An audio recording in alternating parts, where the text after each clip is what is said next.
Next up from Eastern Europe, we have our Dalmatian Pelican.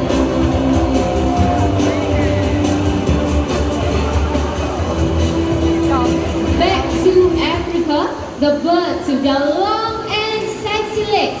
Supermodels of the wild, our greater flamingos.